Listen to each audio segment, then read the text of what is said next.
From Sunset Station Strike Zone, we're here for the title matches of today's JBT event.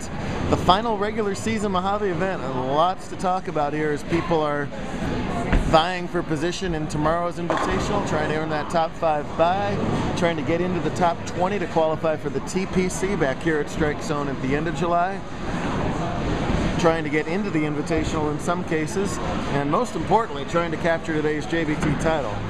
Riley Dempsey, after a short break, is back looking for the 14th title of his JBT career, while Zack, Hattori, who led the tournament, has one of the biggest statistical anomalies in the history of our tour, as the 11-time champ is looking for win number 12, but his first win on our tour since December of 2009, believe it or not.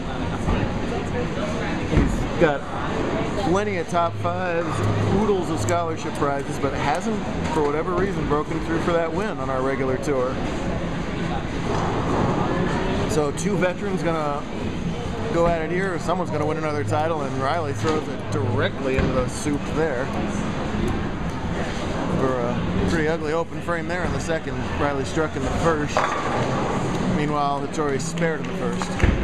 Over in the handicap division, a couple of handicap veterans going at it. Sometimes the lower averages do well. Today the higher averages persevered, at least towards getting to the title match. Stephen Acuff, a 7-time handicap champ, the career leader in that category, looking to add to that record with the win here. Going against the guy who was always tough in Las Vegas, 2-time winner Justin Villa. Oh man, the messenger flies over, does everything but hit the 10-pin for Zack. Zack's mom to my right is not happy about that messenger. We'll go measure that pin later on. In the handicap, the difference is 1 pin. Acuff has to win by a pin to tie and 2 pins to win it all. Stephen also extends his other big record. He has the most handicap top 5 finishes in our history. He's getting, I think, 2 or 3 ahead of KJ Martinez right now. Zack, excellent spare shooter, hard and straight at the 10. Almost a little backup ball type thing at it. Has it with no problem. And has a 15-pin early lead as a result. Stephen, the much tougher 369 spare, he does pick that up. Nice job there. Stephen fighting with Alexis Atkin for the All-Conference Handicap Bowler of the Year crown. He had a top 5 finish way out in Lubbock, Texas last week. He made the trip and made it worthwhile, so he's starting to extend that lead, but extended leads mean a little bit less this time of year because of the invitationals coming up starting tomorrow in Mojave, where all the points are tripled. So a 100-point lead is, almost a 2-tournament lead throughout the regular season. But once you hit those triple pointers, you have to perform, because if you don't, someone else is likely to crawl right up behind you and take over. Nice shot from Acuff right there.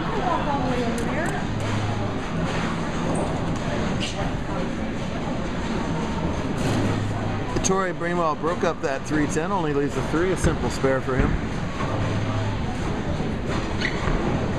The old backup method again, no problem. Nice turnout today, thanks as always to Jim Welch and Dick Peters and the whole crew here for all their help hosting us.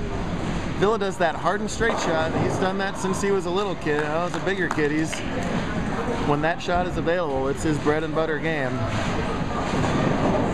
Comfortable in Vegas for whatever reason there is behind that. He's from Simi Valley in West Valley, Los Angeles. He loves it here in Vegas, rocking the JBT Vegas shirt as well, which you can pick up anytime at JBT or order one online. Hint, hint. He's just gonna fire it right up the track area. Makes a lot of pins to break up.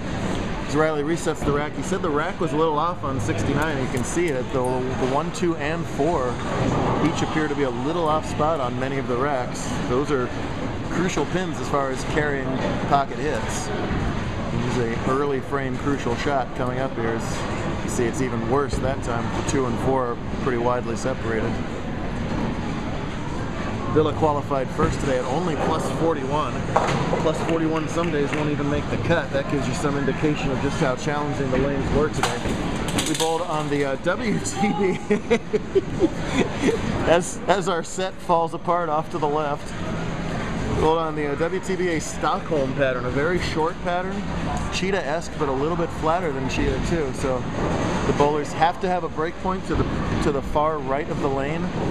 Have to really fine tuning. So if you miss left, it goes left, and if you miss right, well, you get a little bit of snap off the gutter like you will in cheetah. But if you miss too far right, it can hang for some ugly stuff, or hang in that big dark brown board right to the right of the 10 pin. See, Riley, as the lanes progress, you're able to carve it in a little bit further to the left of the day. The scores got a little bit better for the most part as you went on, but you're still looking for that break point to the first arrow or right. Steven quickly improving in the handicap division. His big knock against him was he was good when they were wide open, but he struggled a little bit on sport type shots, or especially shots where he didn't have a lot of room to the right. That's changed recently, as you see Riley's proud of him. He's gotten better on all different types of lane conditions. If you're looking to make bowler of the year, you have to be versatile on everything. Meanwhile, another aggravating 10 pin for Zack. And Zack's mom.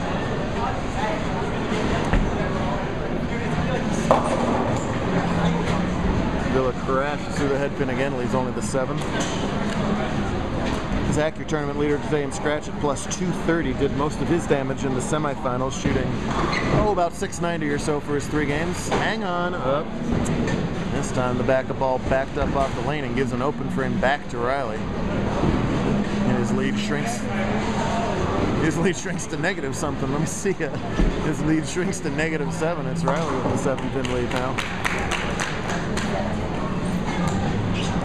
Villa always a quick bowler, up quickly, and no problem with that spare. He's clean with the double through 6, while Acuff clean with the triple through 6. So good match going on over there in handicap. Zack with that just ideal physical game, perfect balance, great follow through. Just, if you're gonna teach the modern bowling game, you can really imitate Zack's game, and Riley's right up there too. Riley's got a little loop in his arm swing that's a little unusual, but it's obviously effective for him to win 13 titles. Oh, and Villa crushes everything down there. Right in the schnoz for Villa, but they all fall somehow. Goodness. See where Dempsey is going to open up those shoulders, waggle that elbow a little bit, trying to get that ball just like that. Real nice shot there. Sticks them all up. That's a triple, and he extends his lead to 13. Acuff a little further left. He's got a little less hand rotation. Actually, it's about an arrow further left. Wow, he's found some hold there. That was not there all day long. Most of the day, if you miss left there, that ball would be unpredictable. It's essentially US Open in terms of flat from the 10 board to the 10 board. It is dead flat, meaning no board is oilier or oiled further down the lane than the other boards. Oh, that was a horrible explanation on my part. Wow. And that's what it's been doing all day long when you miss left. Unlike a house shot where that ball would just back up to the pocket, it takes off early. Unless you're Steven Acuff right now. Wow, my goodness. What has he found over there on that pair? They get a 5-bagger. Scratch bowlers being outscored by handicap right now. Should be a good part 2. Make sure to stick around and watch that. See who wins these matches.